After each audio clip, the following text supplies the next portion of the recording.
SV6 news కు స్వాగతం. ముందుగా హెడ్లైన్స్. పాయింట్ టు పాయింట్ పట్టపగలే కాంగ్రెస్ కు చుక్కలు చూపించిన మోదీ. ఉప ఎన్నికలపై KTR shocking comment. CM Revanth Reddy అధ్యక్షతన కొనసాగుతున్న తెలంగాణ CLP సమావేశం. నేను అసెంబ్లీకి వస్తా జగన్. సమాజంలో కాంగ్రెస్ కులమత ద్వేషాలను రెచ్చగొట్టే ప్రయత్నం చేస్తుందని ప్రధాని నరేంద్ర మోదీ అన్నారు. ఈ క్రమంలో ప్రజల మధ్య చిచ్చు పెట్టేందుకు ప్రయత్నం చేస్తుందని రాజ్యసభలో ధన్యవాద తీర్మానంపై చర్చించిన క్రమంలో పేర్కొన్నారు. మా విధానంలో నేషన్ ఫస్ట్ అనే స్ఫూర్తిని పరిగణించామని పేర్కొన్నారు. 2014 తర్వాత దేశం ఒక కొత్త నమూనాను చూసిందని చెప్పారు. కాంగ్రెస్ స్వార్థపూరిత రాజకీయాలు అందరినీ మోసం చేశాయని మోదీ వ్యాఖ్యానించారు. दुनिया के कई देश विकसित बनकर के दिखाया है, तो भारत के पास तो सामर्थ्य अपार है. ముగిసిన కాంగ్రెస్ పార్టీ CLP సమావేశం. పార్టీ లైన్ దాటుతున్న నేతల అంశంపై CLPలో చర్చ. నేతలు పార్టీ నిర్ణయాలను వ్యతిరేకిస్తే కఠినంగా వ్యవహరించాలనే నిర్ణయం. పార్టీ విధానాలపై అనుమానాలుంటే అంతర్గతంగా చర్చించాలన్న కాంగ్రెస్ సీనియర్ నేతలు.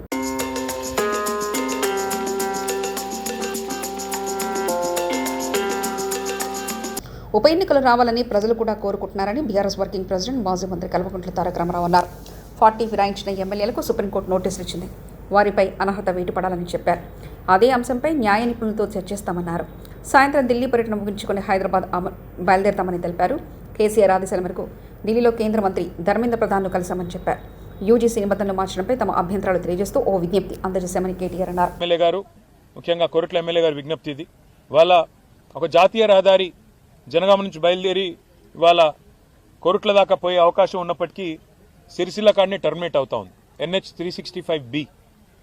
గతంలో వినోద్ కుమార్ గారు పార్లమెంట్ సభ్యులుగా ఉన్నప్పుడు ఇన్ ప్రిన్సిపల్ అప్పటి ప్రభుత్వం ఇదే గడ్కరీ గారు అంగీకరించారు. మరి ఇప్పుడు సిరిసిల్ల నుంచి కొరట్ల దాకా పొడిగించినట్టయితే మార్గమధ్యంలో వేములవాడ ఉంది, జగిత్యాలలో కొండగట్ట ఆలయం ఉంది, పక్కనే ధరంపూర్లో లక్ష్మీనరసింహస్వామి ఆలయం ఉంది. ఇటు టెంపుల్ టూరిజంని కూడా ప్రమోట్ చేసినట్టు అవుతుంది. అదే మాదిరిగా కనెక్టివిటీ కూడా పెరుగుతుంది. కాబట్టి NH 365Bని మధ్యమానేరు జలాశయం మీదుగా రాజరాజేశ్వర సాగర్ ఏదైతే ఉందో దాని మీదుగా ధవళేశ్వరంలో ఎట్లయితే రోడ్ కమ్ రైల్ బ్రిడ్జ్ కట్టినారో అట్లాగే మిడ్ మానేరు మీదుగా కూడా ఒక రైల్ కమ్ రోడ్ బ్రిడ్జ్ కట్టి వేములవాడ మీదుగా కోరుట్ల దాకా తీసుకుపోయి అక్కడ NH 63 వస్తుంది, దానికి కలపండి అని చెప్పి కూడా గడ్కరీ గారిని కోరాము.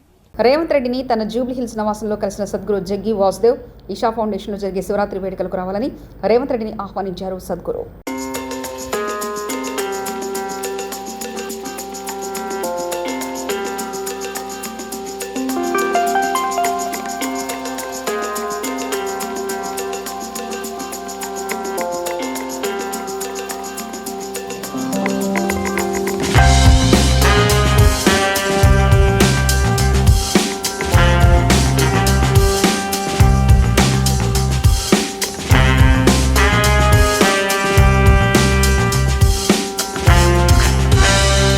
బాబు ప్యూరిటీ భవిష్యత్తు గ్యారంటీ కాదు, బాబు ష్యూరిటీ మోసం గ్యారంటీ. వైఎస్ జగన్మోహన్ రెడ్డి గతంలో ఈనాడు పేపర్ ఆర్టికల్స్ చూపించి చంద్రబాబు పరువు తీసిన జగన్, చంద్రబాబు నాయుడు గతంలో ముఖ్యమంత్రిగా ఉన్నప్పుడు ఈనాడు పేపర్ వాడుకొని ఏ రకంగా ప్రజలను మాయ చేశాడో వివరించిన జగన్ ఇదంతా ఒక దొంగల ముఠ అన్నాడు.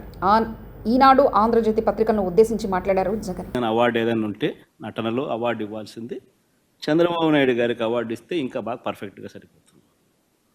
ఆ స్థాయిలో నటించే కార్యక్రమం. నేను ఇవన్నీ చెప్పా ఎన్నికలప్పుడు, ఇలానే జరుగుతుంది అని చెప్పా. చంద్రబాబు నాయుడు గారిని నమ్మడం అంటే చంద్రముఖిని నిద్ర లేపడమే అని చెప్పా. చంద్రబాబు నాయుడిని నమ్మడం అంటే పులి నోట్లో తల పెట్టడమే అయ్యా అని మొత్తుకున్నా. చెప్పా నేను ఇవన్నీ. నేను చెప్పినప్పటికీ కూడా పొరపాటున ప్రజలు పొరపాటు పడ్డారు.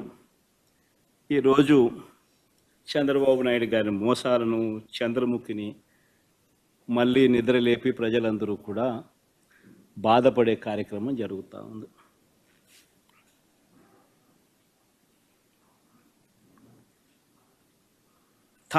చంద్రబాబు నాయుడు గారు ప్రజలను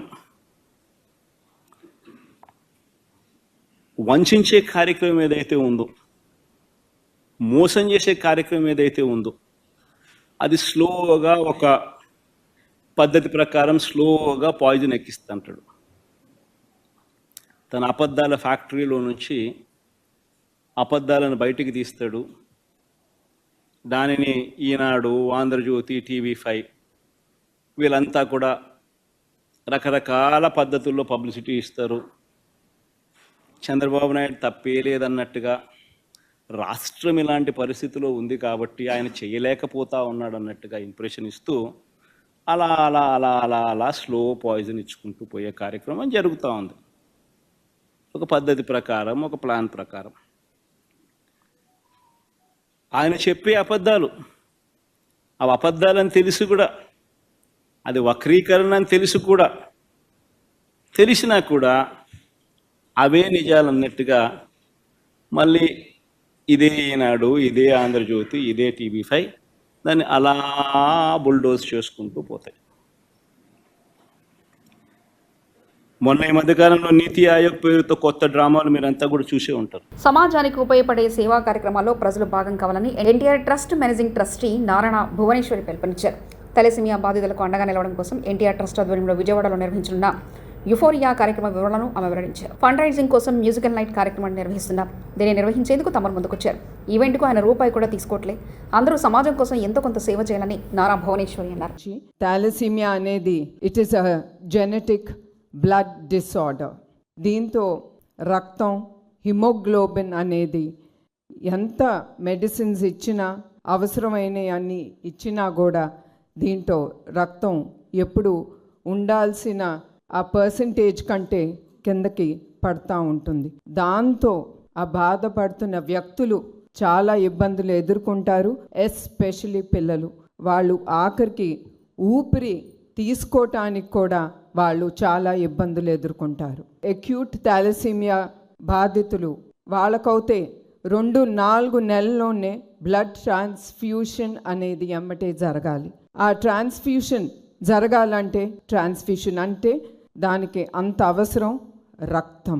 అందుకే నేను కోరేది ప్రతి ఒక్కళ్ళని, మీరందరూ మీ కుటుంబం సమేతంగా, అదే కాకుండా మీ స్నేహితుల్ని ప్రోత్సహించి వాళ్ళందరినీ దగ్గరుండే బ్లడ్ బ్యాంక్స్కి కానీ ఏదైనా బ్లడ్ డొనేషన్ డ్రైవ్ జరుగుతున్నప్పుడు మీరందరూ పాల్గొనాలని నేను కోరుతున్నాను. ఎందుకంటే మీకు తెలియకుండానే మీరు డొనేట్ చేసిన ఆ రక్తం చాలామంది జీవితాల్ని నిలబెడుతుంది. ఎన్టీఆర్ మెమోరియల్ ట్రస్ట్ మేము ఈ థాలసీమియా సెంటర్స్ ఓపెన్ చేయాలనుకున్నాం. మీ అందరికి తెలుసు, ఈ సెంటర్స్ ఓపెన్ చేయాలంటే చాలా డబ్బు అనేది చాలా అవసరం. ఎట్లా అంత డబ్బు మనం సేకరించగలం? How to do fund raising programme అని మేము ఆలోచించేటప్పుడు మాకు ఎమ్మటే గుర్తుకొచ్చింది మ్యూజికల్ డైరెక్టర్ తమ్మన్ గారు. మేము తమ్మన్ గారు మా టీం వెళ్ళి ఆయన అప్రోచ్ అయినమ్మటే ఆయన ఒక్క నిమిషం కూడా ఆలోచించలేదు. It is for the trust, ఇది సమాజానికి ఉపయోగపడుతుంది అని ఆ ఆలోచనతో ఆయన ఎమ్మటే అన్నారు, ఏ డేట్ మీకు కావాలి ఆ డేట్లో నేను రెడీగా ఉంటాను, మిగతా ప్రోగ్రామ్స్ అన్నీ నేను అడ్జస్ట్ చేసుకుంటాను. అది అందరూ చేయలేంది. అంత గొప్ప మనసుతో ఆయన ఎమ్మటే మా మా ఐడియాస్ని ఆయన ఒప్పుకుని I will take part in this musical night, this fund raising programme అని ఆయన ఎమ్మటే ఒప్పుకున్నారు. ఇంకొకటి, దేవుడు తమ్మన్నే కాదు ఆయన కుటుంబాన్ని కూడా ఎప్పుడు ఆయన దీవెనలు ఉంటాయి. ఎందుకంటే మాతో పాటు, మా ట్రస్ట్తో పాటు ఆయన 2-3 వారాలు మేము చేసిన సేవా కార్యక్రమాలు చూశారు. అవి చూసినమ్మటే ఆయన ఒకటే అన్నారు, I'm doing this show free. నేను ఈ షో ట్రస్ట్కి ఒక్క రూపాయి కూడా నేను తీసుకోను. I'm giving back to the society అనే ఆ గొప్ప హృదయంతో మన తమ్మన్ గారు అది ఆయన ముందుకి తీసుకెళ్తున్నారు. అట్లాంటి వ్యక్తులు మనం. వైకాపా అధ్యక్షుడు జగన్మోహన్ రెడ్డి మరో 30 ఏళ్ల పాటు అధికారంలో ఉంటామని ఉత్తుతి మాటలు మాట్లాడుతున్నారే జమలమడుగు భాజపా ఎమ్మెల్యే ఆదినారాయణ రెడ్డి ఎదవ చేశారు. ఆయన 30 ఏళ్లు ఉంటే తాము కూడా 30 తరాలు అధికారంలో ఉంటామని వ్యాఖ్యానించారు. నోటికి ఎంతొస్తే అంత మాట్లాడడం మంచిది కాదని జగన్కు ఆదినారాయణ రెడ్డి హితో పలికారు. కేంద్రం, రాష్ట్రంలో భాజపా ప్రభుత్వం అధికారంలో ఉన్న కారణంగా వికసిత్ భారత్ వైపు అడుగులు వేస్తున్నామని వ్యాఖ్యానించారు. కడపలో ఏర్పాటు చేసిన మీడియా సమావేశంలో ఆయన మాట్లాడారు. 75 ఎమ్మెల్యేలు, 25/25 ఎంపీలు. పోలింగ్ తర్వాత కూడా ఆయన మాట తప్పినారు అనేది ఆయనకు అలవాటు. అది జగన్ రెడ్డి గారికి. నా ఎంట్రుక పీకలేరు ఇది స్టేట్మెంట్లో. నీ ఎంట్రుక మేమెందుకు పీకుతాం? మేము మీ బీజేపీ పార్టీలో గుండు కొడతాం నేరుగా. నీకు ఎంట్రికే లేకుండా చేస్తాం, నీకు రాజకీయ స్థానమే లేకుండా చేస్తాం. అది అభివృద్ధి ద్వారా, వికసిత భారత్ ద్వారా. కేసుల గురించి చెప్పడు, తను తిన్న డబ్బులు తన కేసులు. వివేకానంద రెడ్డి ఇష్యూ చెప్పడు. సొంతంగా తమ్ముడు ముద్దాయని తెలిసి వాళ్ళే చేయించినారని తెలిసి మాకు సంబంధం లేదని చెప్పడం. ముందు గుండె పోటునడం, మళ్ళీ గుండెలో పోటునడం. కర్నూలులో మీకు అందరికీ తెలుసు, విజయసాయి రెడ్డిని అరెస్టు అది అవినాష్ రెడ్డిని అరెస్టు కోసం కర్నూలుకు పోతే రకరకాలుగా లోకల్ పోలీసులను అడ్డపెట్టి ధర్నాలు పెట్టించి దాన్ని వాయిదా ఇప్పించాడు. మళ్ళీ ఆమె సునీత గారు వివేకానంద రెడ్డి కూతురు మళ్ళీ పిటిషన్ వేసింది. సాక్షులు కూడా ఒక్కొక్కరే జారుకుంటున్నారు, పైకి పోతున్నారు. లేటెస్ట్ పిటిషన్ వేసింది ఆమె, త్వరగా పరిష్కారం చేయండి అని కోర్టులో. ఎక్కడికి పోతుంది ఈ ప్రయాణం? వైఎస్ షర్మిల ఓపెన్గా చెప్తాంది. నీకేమో చిన్న, నేను గతంలో చెప్పినట్టు జగనప్పకు రెప్పకు దెబ్బ తగిలితే హత్యా ప్రయత్నం. వాళ్ళ సొంత చిన్నాన్న వివేకానంద రెడ్డి పొడిచి చంపితే ముందు గుడ్డెపోటు, ఆ తర్వాత చంద్రబాబు నాయుడు గారు చెప్తే ఆదినారాయణ రెడ్డి కానీ మరొకరు కానీ. మన గౌరవ ముఖ్యమంత్రి గారు కడప కలెక్టర్ గారు చెప్తున్నారు, ఇప్పుడు దాదాపు 3,500 ఎకరాలు ఉంటే ఇంకొక 4,000 ఎకరాలు సేకరించండి, వివిధ ప్రాజెక్టులు తెస్తామని. ఇక్కడే మే మహానాడు నాడు తెలుగుదేశం ఇక్కడ మహానాడు కడపలో జరగబోతుంది. అన్నీ కలిపి మేమంతా ఒకటిగా ఉన్నాం, ముగ్గురు ఏకమైనాం.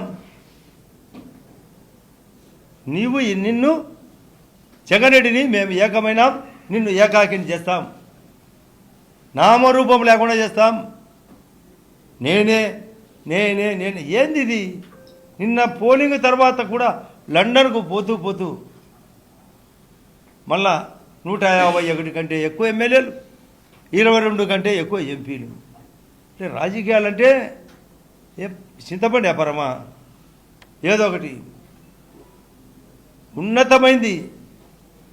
ప్రతి ఒక్కరూ దీన్ని అడ్డపెట్టుకొని ప్రపంచమే మా మోడీ గారిని విశ్వగురువు అని ప్రకటించారు. వైఎస్ఆర్ పార్టీలకు వాళ్ళ అంగడి, ప్రతి దాంట్లో అంగడి. నేను ఇంతకుముందు చెప్పినా మళ్ళీ చెప్తున్నా, పెద్ద సారు జగన్ సారు పెద్ద అంగడి. అది పద్మనాభ స్వామికి ఒక నేలమాలుగైతే ఈ స్వామికి అనేక నేలమాలుగలు. ఇంకా అవినాష్ రెడ్డి, విజయసాయి రెడ్డి, వైవి సుబ్బారెడ్డి, పెద్దిరెడ్డి రామచంద్రారెడ్డి వాళ్ళు సూపర్ మార్కెట్లు, ఇంకా కిందోళ్ళు చిల్లర మార్కెట్లు, ఇంకా చిన్నోళ్ళు బంకు మార్కెట్లు. ఇది చేసి సత్యాలు. అందుకే విజయసాయి రెడ్డి వద్దు, ఇంకా సిద్ధా మనకు ఇంకా ప్రమాదంలో పడతామని ఎంక్వైరీ స్టార్ట్ అయిందని ఇక చాలనుకొని బయటకు వచ్చినాడు. ఈరోజు ఇప్పుడే చూస్తున్నా, పోయేవాళ్ళు పోతారు. మా నాన్న ప్రతిసారి చెప్పేవాడు, నాకు దేవుడు ఉన్నాడు, ప్రజలు ఉన్నారు, మా నాన్న ఉన్నాడని. అయితే ఈరోజు ఏదో మర్చిపోయినాడు. ఏమి మాకు లేరా ప్రజలు? మన ప్రజలు ఓట్లు వేస్తే కదా, ఢిల్లీలో ప్రజలు ఓట్లు వేస్తే కదా, మన మహారాష్ట్రలో ఓట్లు వేస్తే కదా, హర్యానా ఓట్లు వేస్తే గెలిచినది.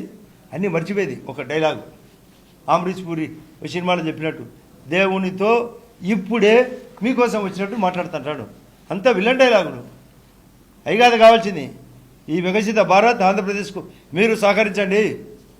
మీరు రాజకీయాలు గుడ్ బై చెప్పండి. వైఎస్ఆర్ పార్టీ వాళ్ళు మాకు సహకరించండి. మీ దరిద్రం అయితే మాకు వద్దు. మేము మా దగ్గరికి వచ్చేదానికి వద్దు. మాకు సహకారం రండి. మేము ఈ దేశాన్ని, రాష్ట్రాన్ని పాలించాలి. ఇటువంటి క్యారెక్టర్ ఉండేవాడు నేను వస్తా అంటే మేము చెప్పలేమా? నువ్వు 30 సంవత్సరాలు చెప్తానా? నేను చెప్తాను 30 తరాలు మేమే ఉంటాం. 30 తరాలు మాకు రాదా చెప్పేది? నీకేనా? నువ్వు అంగడి పెట్టేది తెలుసు నీకు, మేము ప్రజలకు బాగు చేసేది తెలుసు. ఇది టోటల్ పైన ఈరోజు దేశ రాష్ట్ర రాజకీయాలు, స్థానిక పరిస్థితులు, జగన్ రెడ్డి పైన కామెంటు అన్నీ దృష్టిలో పెట్టుకొని నేను ప్రెస్ మీట్ పెట్టినా. పాయింట్ టు పాయింట్ పట్టపగలే కాంగ్రెస్కు చుక్కలు చూపించిన మోదీ. ఉప ఎన్నికలపై KTR shocking comment. CM Revanth Reddy అధ్యక్షతన కొనసాగుతున్న తెలంగాణ సీఎల్పీ సమావేశం. నేను అసెంబ్లీకి వస్తా జగన్. ఇవి బులెటిన్ విశేషాలు. చూస్తూనే ఉండండి SV6 న్యూస్.